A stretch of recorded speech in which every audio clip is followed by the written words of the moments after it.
Hi, everyone. I'm Liza from Retail Strategy Group. Some of the work that I do is around merchandising optimization. I also act as a retail interpreter for retail tech companies and a few academic institutions. I'd like to introduce you to Gary Newberry, the supply chain exec on call, but go ahead, Gary. Yep, with Retail Aid.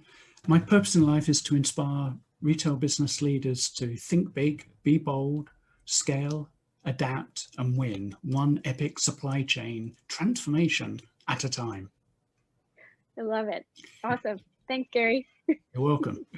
Do you want to go ahead and tell everyone what we're about to talk about today? Yeah, I could give it a quick nudge. We've been talking amongst ourselves offline to try and think of how do we engage other experts to come onto retail code and just help us to understand the adoption or otherwise of technology, what goes right, and perhaps where retailers or the process causes a less than satisfactory outcome. So we are going to be talking to a number of people, maybe AI people in different aspects of technology across retail, to try and explore that. But I think that it'd be helpful for us to perhaps share some of our thoughts before we kick off. I can go first. Yeah, please do. We've got a long shopping list here. One of the biggest retail challenges that I've been through was around implementation of SAP. Not to call out SAP by any means, but just, the challenges that we went through at Ralph Lauren. It was super tough, especially because I think none of the people that were actually doing the work were really on that journey of choosing the solution, understanding what the solution could do, and what variables were really needed to make that solution successful. An example of this is something I've actually talked about in the newsletter, where I was working with Ralph Lauren Canada, and me and my former boss, Marty, awesome guy, we basically spent hours at NLS because there were so many, I guess, thousands of orders that could not be received in Canada, and nobody could figure out why. We basically just sat there, and what we actually found out after many, many hours was that the size range was being converted before it hit the DC. So the DC system could not understand what SAP was sending in terms of size ranges. So it was converting it from like alpha to numeric. So that's why we couldn't receive any product. And this happened, I think it was like over a couple of weeks. Literally thousands and thousands and thousands of customer orders could not get to the Bay, which was our biggest customer.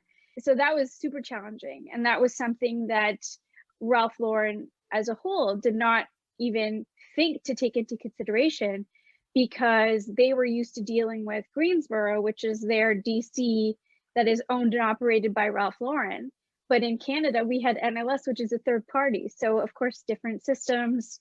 And with SAP implementation, this was something that was literally mind-blowing to everyone, that why couldn't Canada receive US orders? That's my most famous story. I think that we're going to be on a great journey here, because as I listen to that, there's a thing called unit batch and volume tests, and another series of tests with business user interfaces and stuff like that. It strikes me that, oh, we used to do it this way. Oh, we're doing it this way, but let's ignore that because we've tested this, but we haven't tested that, and it's a slip up. And I wonder how many areas we're going to bump into where either people aren't involved at the right point and taken on a journey. And we talked a little bit offline before we got on the call about how often the glossy brochure, yes, we'll buy that, let's get the box, open the box, put the disc into the machine. I'm showing my age now. And floppy disk. no, I just get the Winchester out and put another one in. You probably have never seen that. But I wonder how many obvious steps or missteps companies, we're going to focus into retailers, but it's not much wider than this. It's businesses that could learn perhaps from a journey we're going to go through, where missteps are made and results aren't delivered.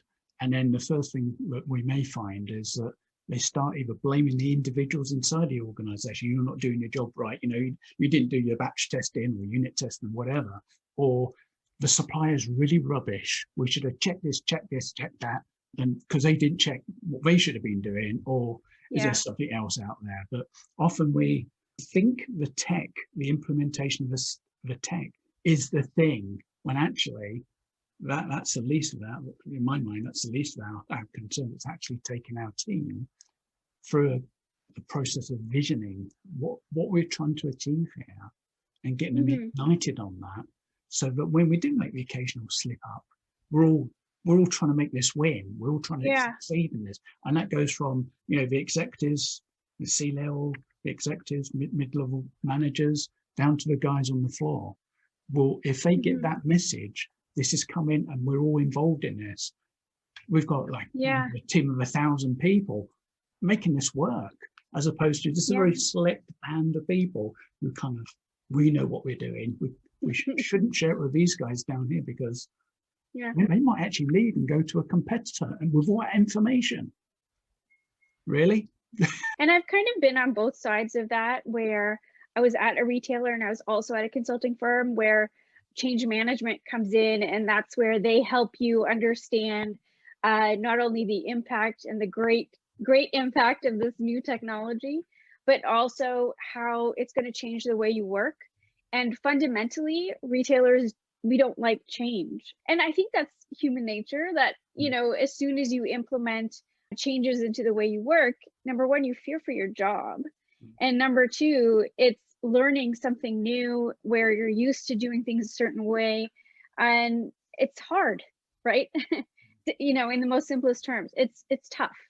That's your job as an executive. That's your job, is to manage from one state to another, from as is to be. That is your job. I don't know how you can imagine basically, if you're dealing with PwC, we're bringing the change management experts. They can give you a framework for sure. But when it comes down to that, where the rubber hits the road as such, it's you talking to your subordinates, your team, saying, this is the journey we're on. You need to get on with me, because I'm still wondering where this is going. I'm waiting for more information, or I've got the full picture. I'm sharing that with you. We are going on this journey, and there is to the point you made last, which sometimes we might find that we feel that the first thing we do is experience fear of, are we going to lose our role? But actually, sometimes it's much more cynical than that. Am I good enough? Am I going to survive this? Am I good enough? If this technology comes in, and I've been using, say, Excel spreadsheets, or some we've got AI, I don't know anything about it. So part of the executive's role in change management is to bring everybody up, bring everybody's skill, calm it all down, boost their confidence, rather than kind of outsource it to the guys from PwC or KPMG to come in and do it to us. For sure. But in most cases that I've seen, it's that the leadership teams and certain nominated folks from the retailer are actually working together with the consulting firm. So I haven't seen where it's completely separate, but where I have a challenge with it is when the people that are actually doing the work are not involved in choosing the technology. And that's my problem with enabling new ways of working. It's getting done to them, not they're part of the solution. Exactly. I'm working with a couple of retailers right now where they implemented new technology, during the last 12, 13, 14 months, where technology was needed to either showcase new product or interact and engage with your customer in a different way, like a live stream. I have two retailers where one had implemented live stream and another one a new POS system because they were implementing Shopify. They just didn't know enough. And in fact, solutions were failing, especially the live stream one. That was a tough one for my client, just because they were so on board with this new way of engaging with their customer, but the solution that they chose, the vendor that they chose, was just not coming through because they developed their technology too quickly and they didn't understand who the retailer's customer was. Live stream has been very popular with beauty. So when you translate that into another vertical like apparel, it's a completely different customer engagement. And there was a lot of, I guess, love lost there, which is hard. It is hard for retailers that are especially small, that are engaging all these new technologies and they're failing them. That's tough. Just on that point, I mean, you bring up so many interesting points, and when I sit and listen and think about things, we have all these digital things going on. All these guys just come out of university and they think they've broken the retail code, and here's a bit of software. I think some of the failure is not that the software is not robust enough, but their diagnosis of the problem may not be thorough enough. So they've seen, everyone's got an opinion about retail. Why? Because we're all shoppers. We're all individual consumers. We all have our own journeys that we're going through, and we pop into Home Depot, Canadian Tire. We see, oh, this is retail. I've got a bright idea. I've just learned some C++, whatever it is.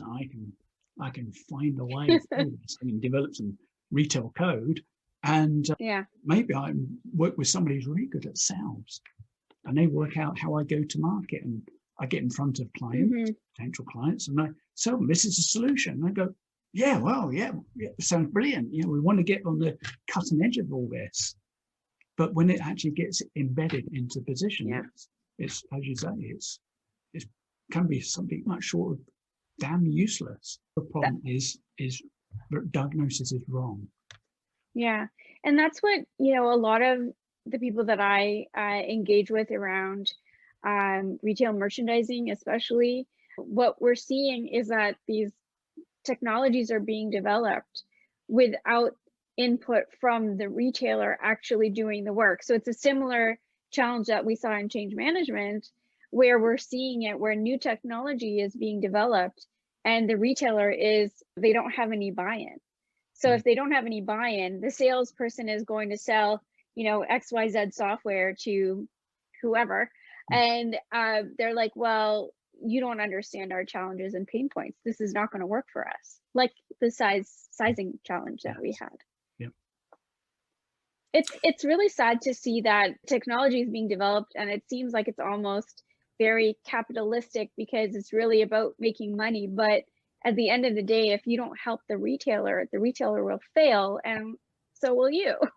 So get them on board, and let's find better solutions to go digital, to understand our customer better, to sell better product, to be more sustainable, and we all win. So we're looking forward to inviting lots of interesting people in lots of interesting areas of tech as it applies to retailing. And I'm sure we're going to have a great time. We're going to have some interesting discussions, and there may be some things that don't occur to us directly at this point. But I'm sure that when we get to the end of this journey, we'll have a sum up maybe of all the points we've learned as a kind of debrief on what we're about to enter into.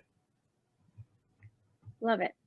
Good. Well, on that bombshell, I think it's a wrap. Thanks, Gary. Thanks, Lisa. Look forward to our future conversations. Yep. We hope you enjoyed the conversation. Hit the like button and leave your comments. Connect with us on LinkedIn to get the heads up on future episodes of The Retail Code.